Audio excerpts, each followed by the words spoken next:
This is Dr. Bob Chisholm in his teaching on 1st and 2nd Samuel. This is session number 21, 2 Samuel 11. Oh, what a tangled web we weave. Power poisons the conscience.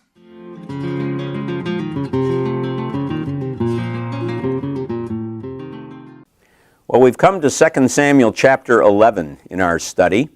I've entitled this chapter, Oh, What a Tangled Web We Weave, with a subtitle, Power Poisons the Conscience. And what we're going to see here is that the Lord's chosen servants, in this case David, cannot hide their sins from him. There's plenty of other lessons to be learned in this chapter, and we'll talk about those as we progress.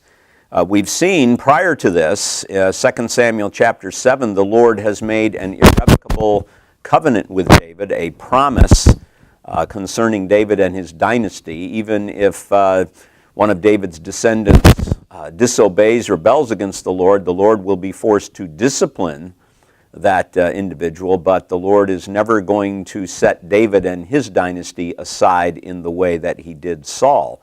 So David has this promise, and then in 2 Samuel 8 through 10, which we looked at in our last lesson, we see that David is securing the borders of Israel, and actually he's establishing a kingdom.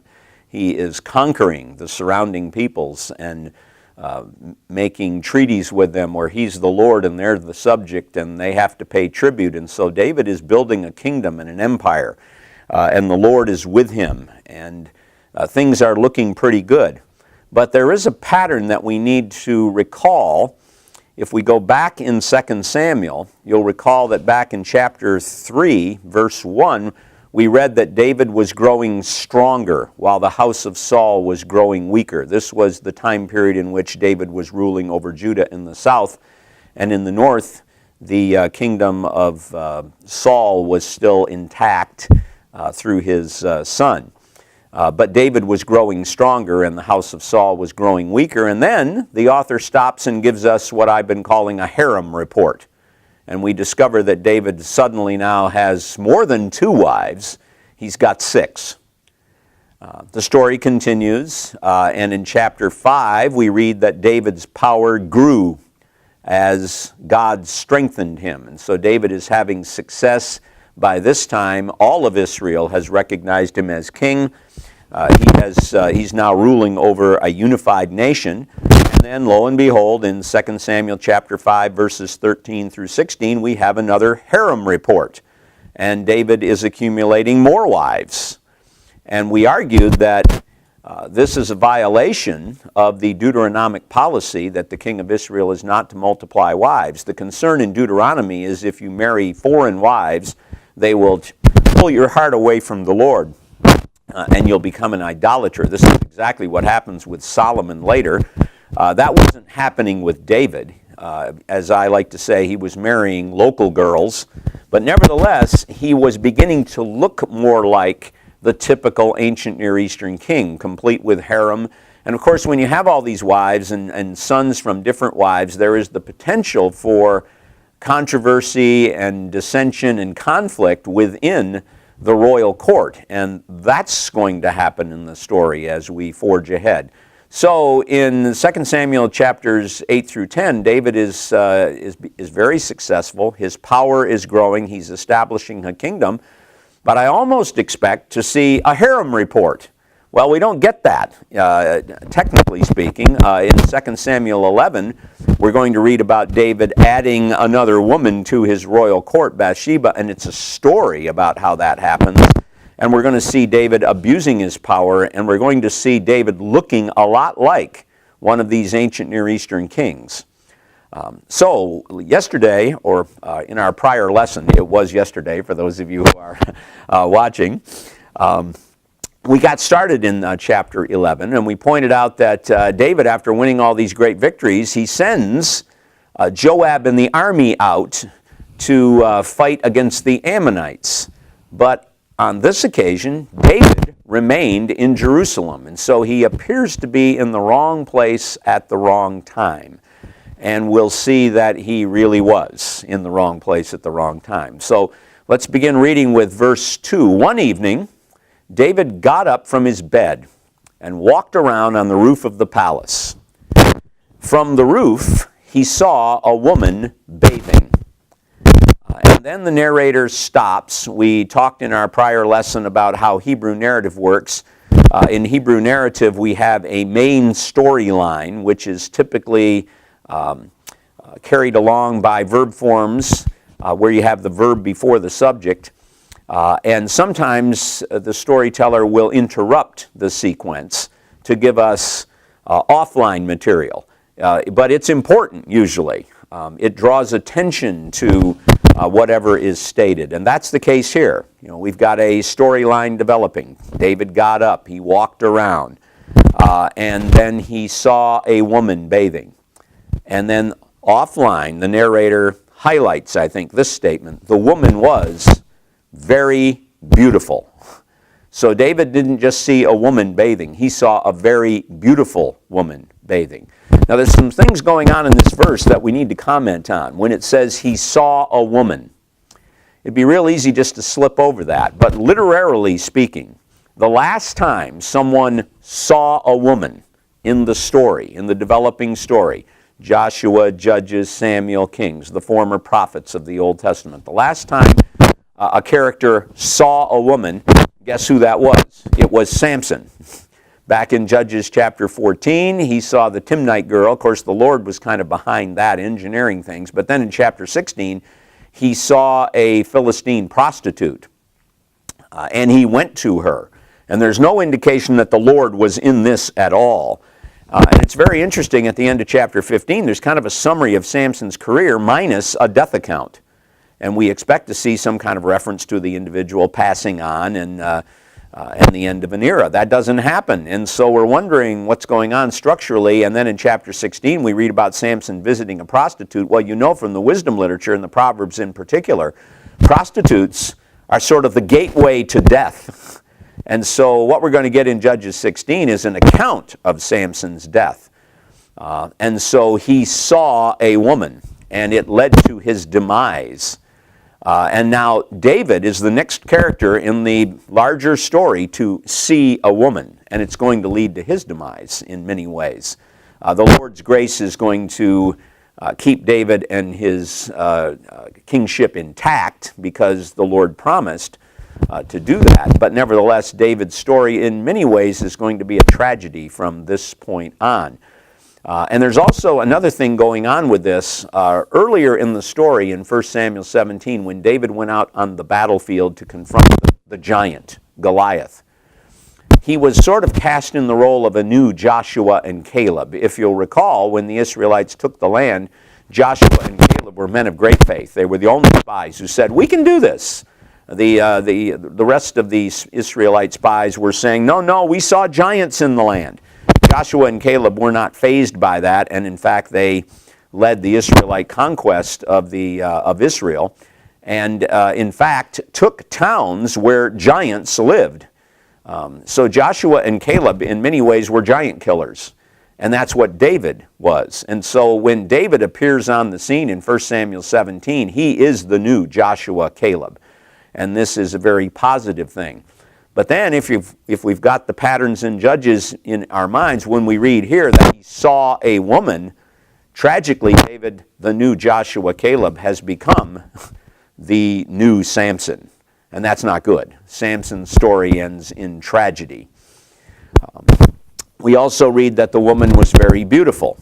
The language used here kind of mirrors, it echoes the way David was described back in 1 Samuel 16. Remember, we pointed out that the Lord told Samuel, I look at the heart, not the eyes. But nevertheless, when David appears on the scene in the story, the narrator says David was a handsome man with good eyes, good of appearance. And now here is a woman who is being described in the same kind of way.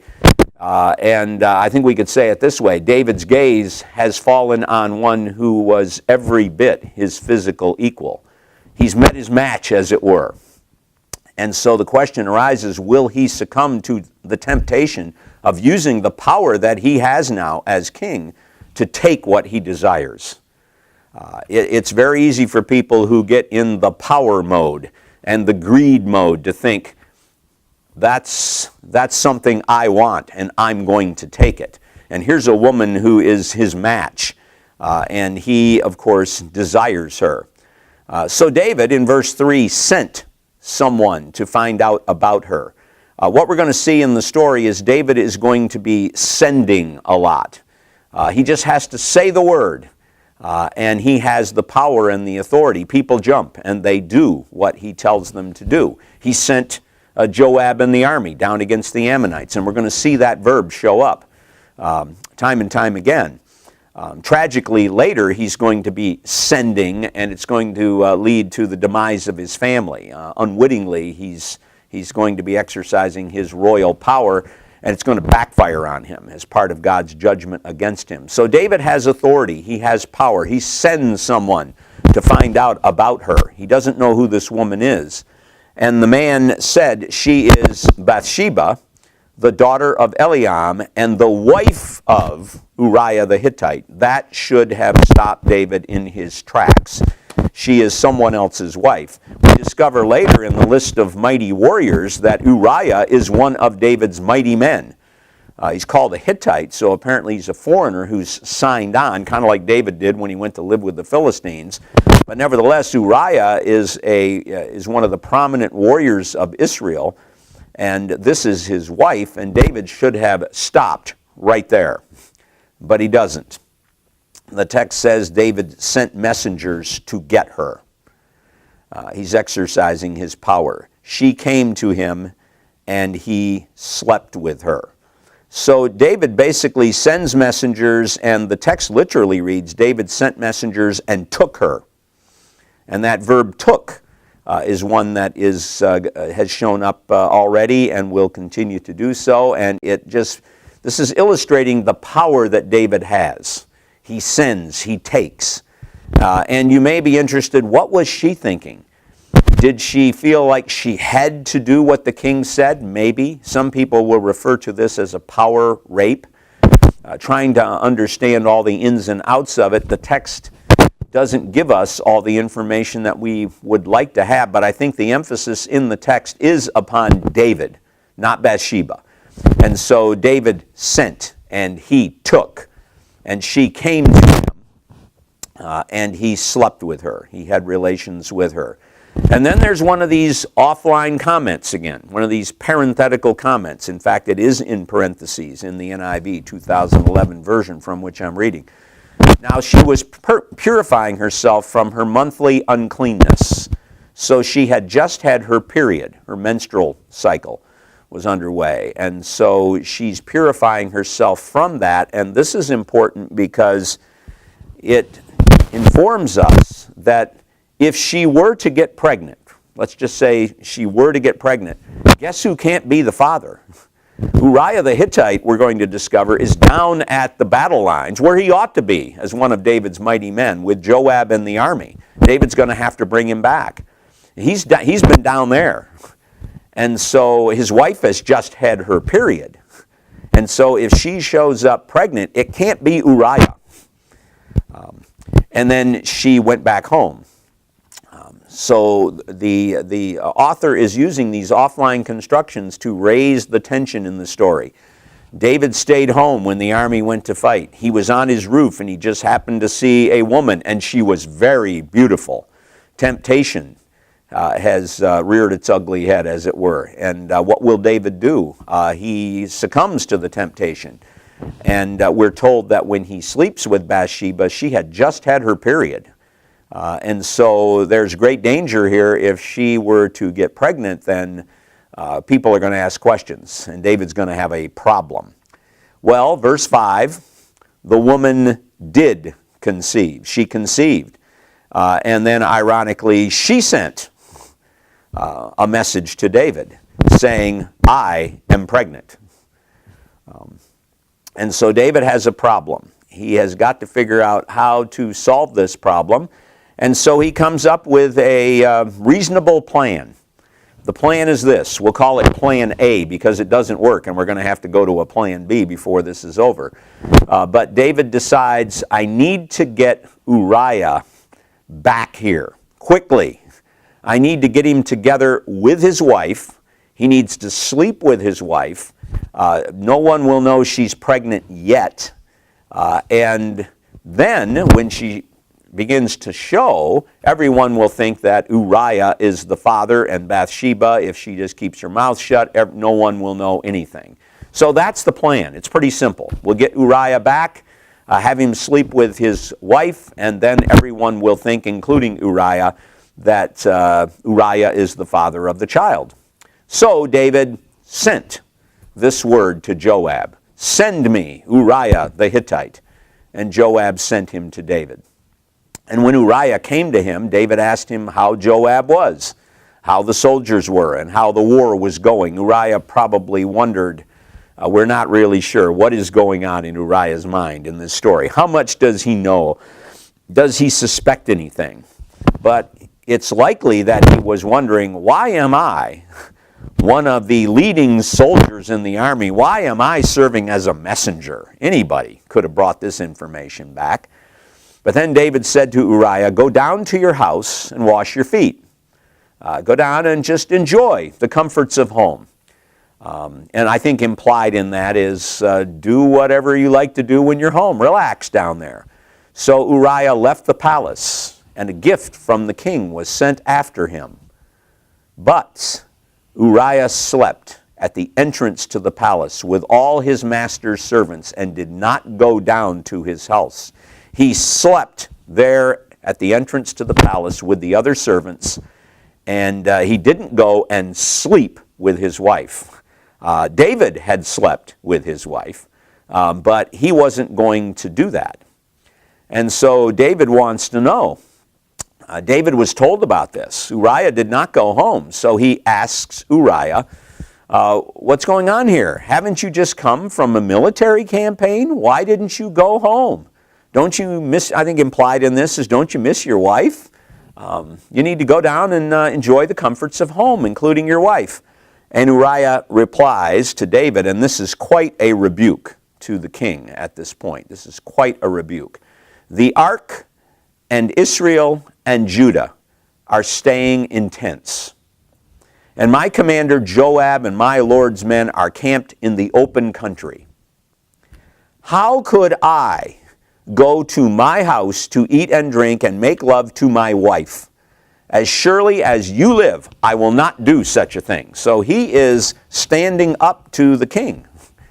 And these words serve to condemn David in a couple of ways. Uriah disobeys, really, the king's command, but his defense is a reminder that loyalty to the Lord and his cause supersedes even royal authority.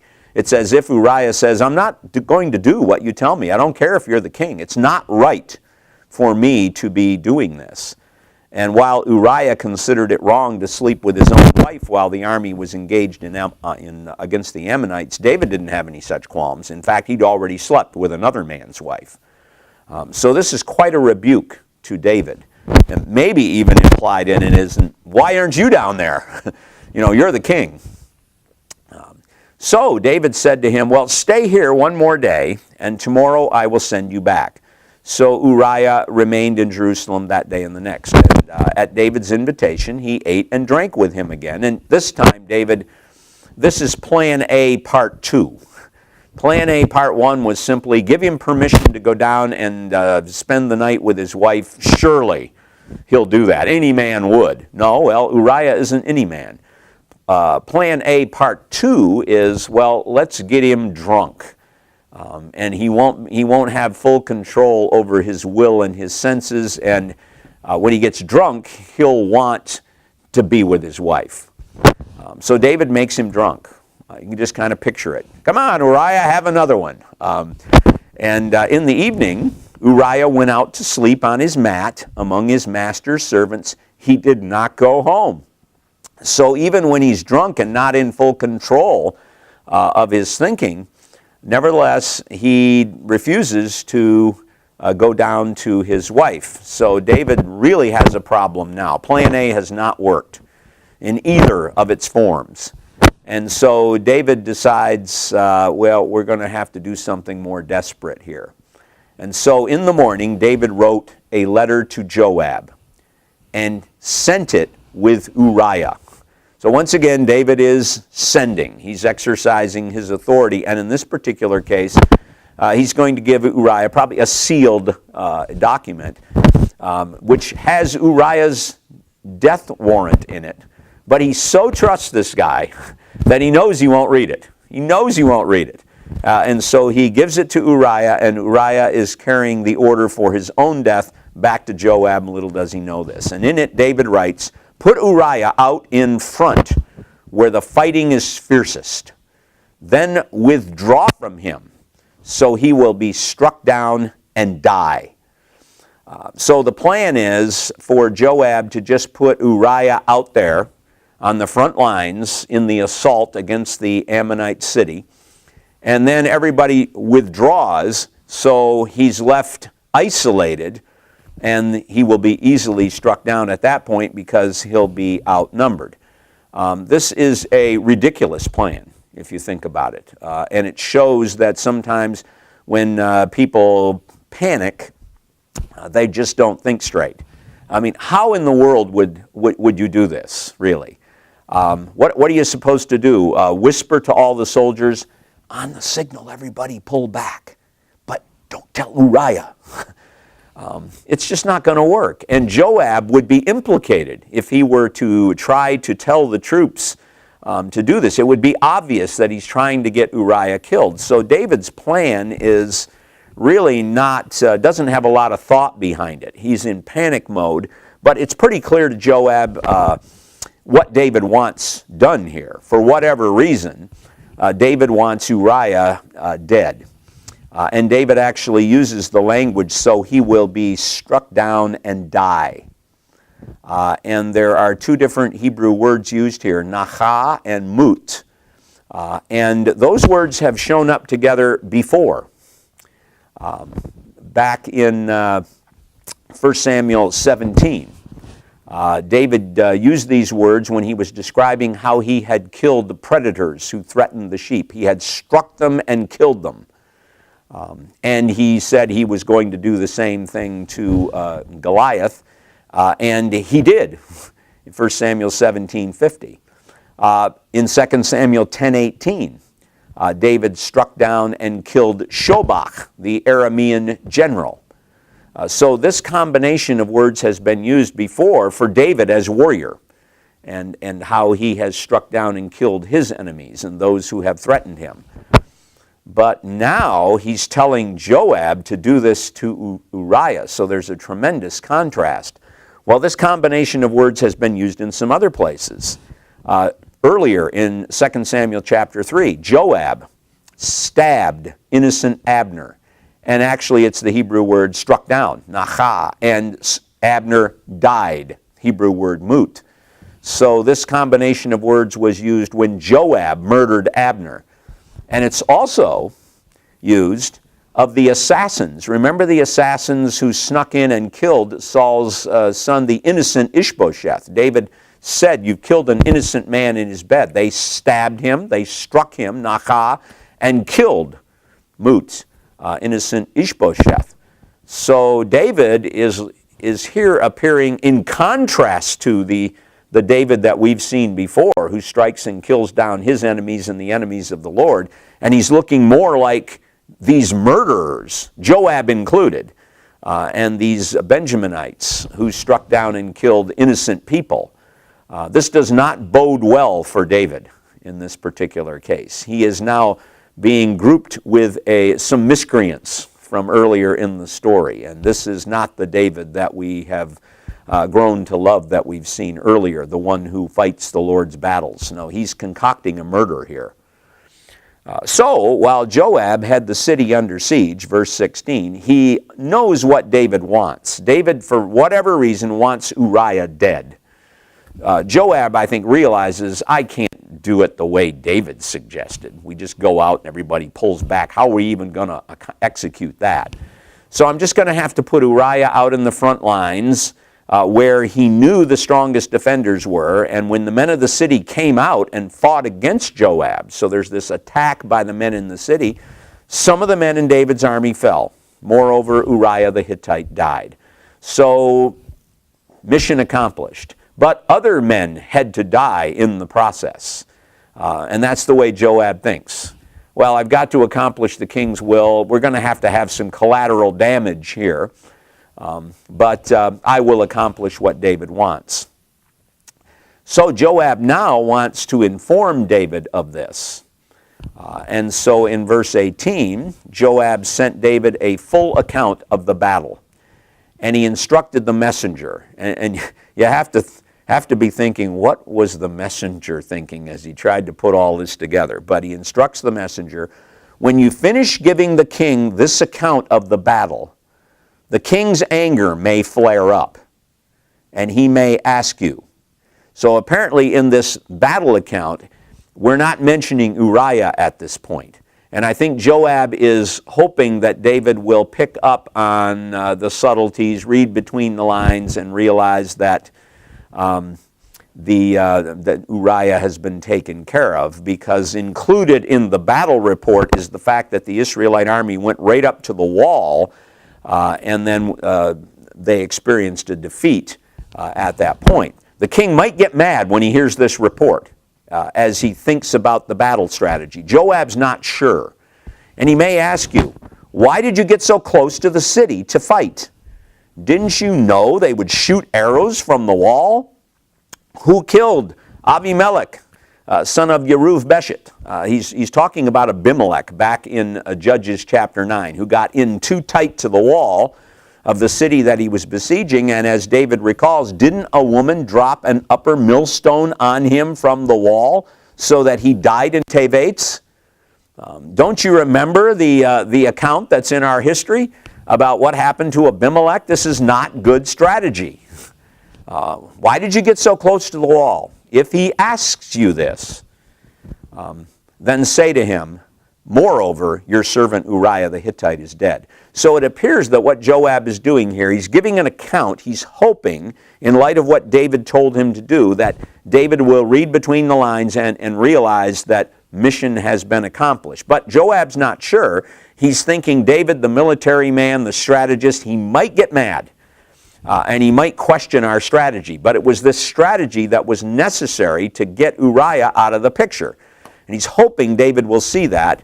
But if he doesn't and he gets angry, he tells the messenger, just say, moreover, your servant Uriah the Hittite is dead. If I'm the messenger, I'm thinking, how's that going to help?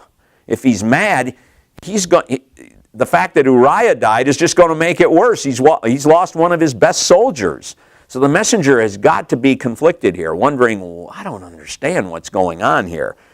So it's interesting what the messenger does. The messenger set out, and when he arrived, he told David everything Joab had sent him to say.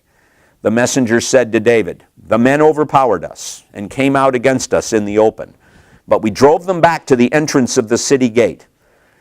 We went back in close. Then the archers shot arrows at your servants from the wall, and some of the king's men died. And the messenger doesn't wait for David to get mad. Remember, Joab said he might get angry. If he does, wait for his response. And then, if his response is negative, tell him about Uriah. But instead, the messenger says, moreover, your servant Uriah the Hittite is dead. He doesn't want to mess around with a dead king. He's somehow, Joab thinks this is going to calm him down. That seems to be what he's implying. I'm just going to put that right into the report.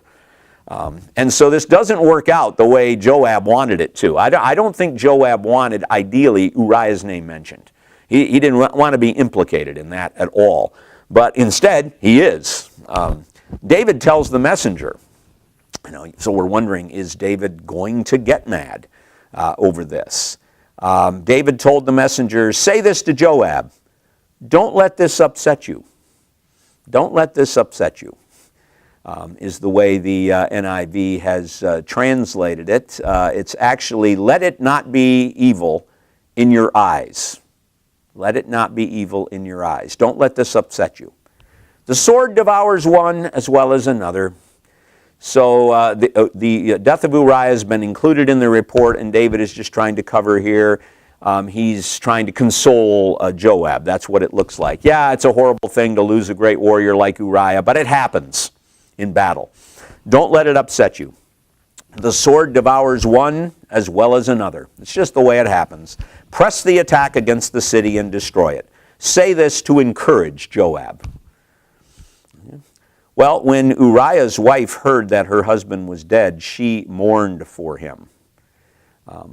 And after the time of her mourning was over, and I don't think it would have been too long, David had her brought to his house, and she became his wife and bore him a son. And you may be thinking, this was a kind thing for David to do.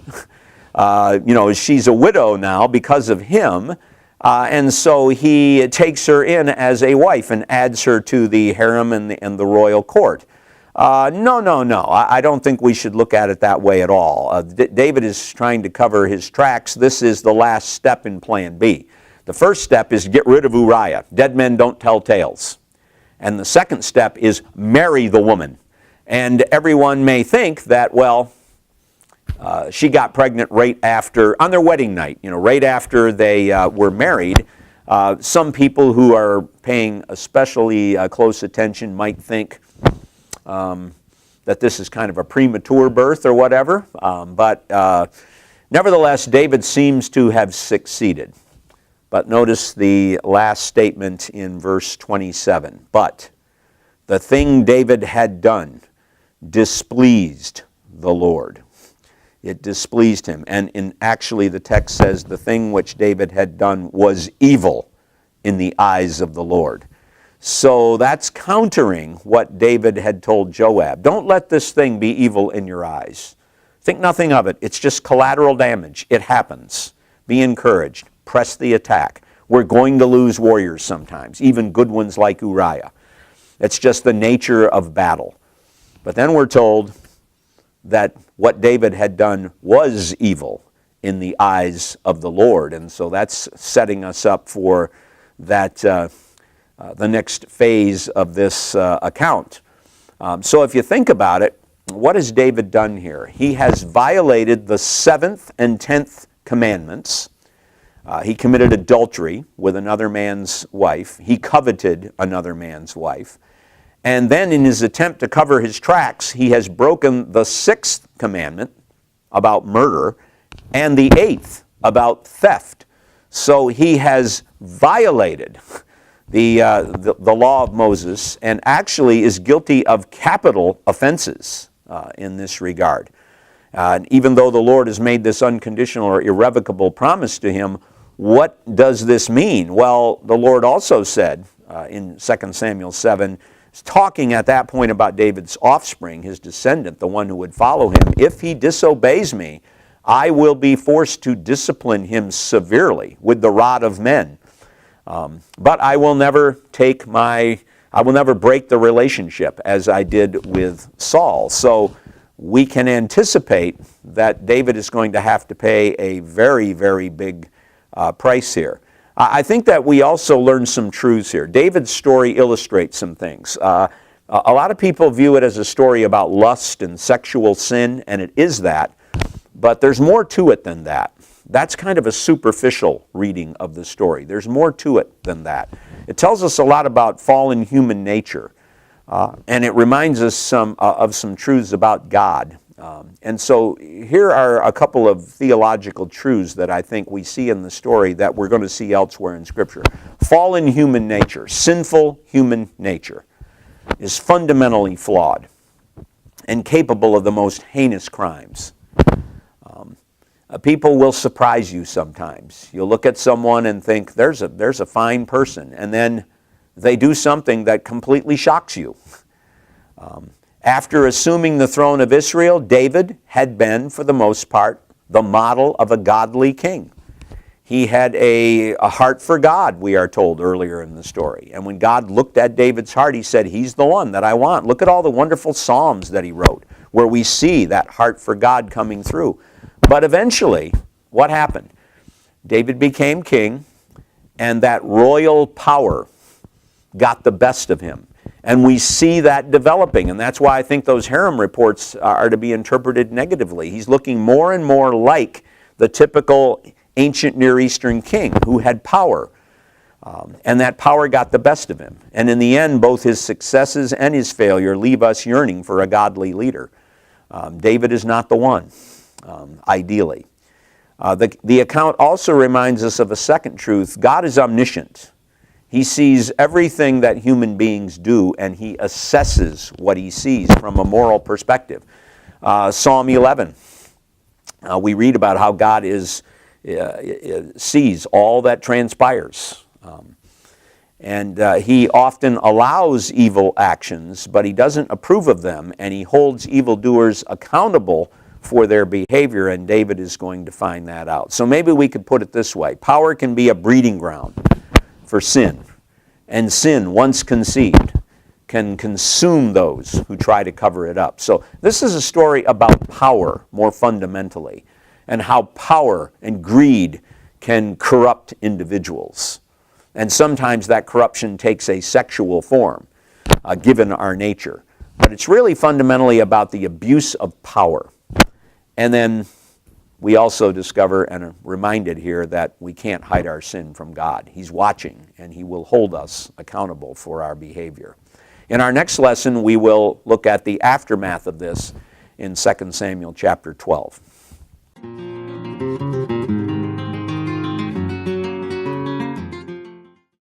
This is Dr. Bob Chisholm in his teaching on 1 and 2 Samuel. This is session number 21, 2 Samuel 11. Oh, what a tangled web we weave. Power poisons the conscience.